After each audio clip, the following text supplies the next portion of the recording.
പ്രിയ മിത്രങ്ങളെ, സുപ്രഭാതം. മറ്റുള്ളവരുടെ നന്മയിൽ നിങ്ങൾക്ക് സന്തോഷിക്കാനും അവരെ പ്രോത്സാഹിപ്പിക്കാനും സാധിക്കുന്നുണ്ടോ? എങ്കിൽ നിങ്ങൾ ഒരു നല്ല മനുഷ്യനാണ്.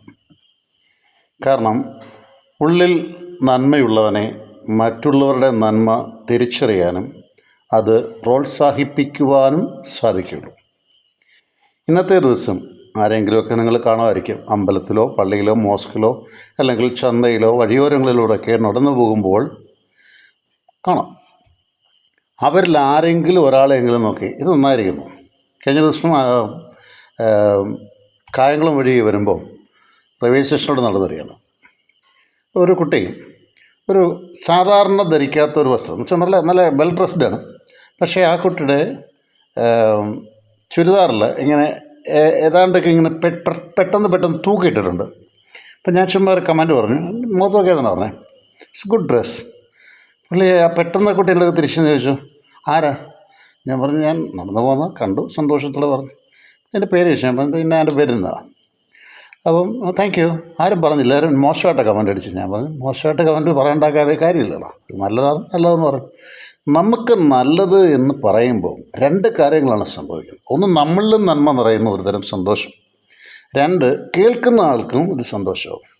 നല്ലതാണെങ്കിൽ നല്ലത് എന്ന് പറയുക, മോശമാണെന്നുണ്ടെങ്കിൽ അപ്രിയ സത്യങ്ങളാണെങ്കിൽ രഹസ്യമായിട്ട് പറയുക, വിളിച്ച് പേഴ്സണലായിട്ട് പറയുക.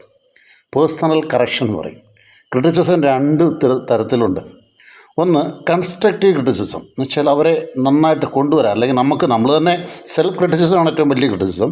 അതായത് കൺസ്ട്രക്റ്റീവ് ആയിരിക്കണം, നിർമ്മിതിയിലായിരിക്കണം, അതാണെങ്കിൽ നല്ലതാണ്. ഡിസ്ട്രക്റ്റീവ് ക്രിറ്റിസിസം ഉണ്ട്, അവനെ അങ്ങ് നശിപ്പിച്ചേക്കാം, ഇത് പറഞ്ഞാൽ അവനങ്ങ് തീരും അല്ല അവളങ്ങ് തീരും എന്ന് ചിന്തിക്കുന്ന ഒരു ക്രിറ്റിസിസം ഉണ്ട്, അത് നല്ലതല്ല. തിരിച്ച് ഞാൻ എൻ്റെ വിഷയത്തിലേക്ക് വേണം. അപ്പോൾ ഒരാൾക്ക് ഈ നന്മ നമ്മൾ മറ്റുള്ളവരെ പറയുമ്പോൾ രണ്ട് മുഖങ്ങൾ നമുക്കുണ്ട്.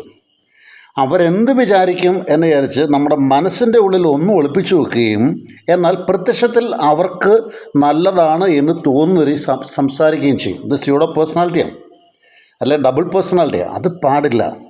നമുക്കൊരാൾ നല്ലതാണ്, ഒരു വീട് നല്ലതാണ്, അല്ലെങ്കിൽ ആ എഴുതിയിരിക്കുന്ന പുസ്തകം, ഞാൻ എപ്പോഴും കുട്ടികളോട് പറയുന്നതാണ്, aesthetic sense we should have. ഒരു കൊച്ചു നന്നായിട്ട് ഹാൻഡ് റൈറ്റിംഗ് നല്ലതാണ്, അതിൻ്റെ തോളത്ത് വെട്ടിയിട്ടോ അല്ലെങ്കിൽ അവരുടെ മുഖത്ത് നോക്കിയിട്ടോ ഹാൻഡ് റൈറ്റിംഗ് ഈസ് ഗുഡ്.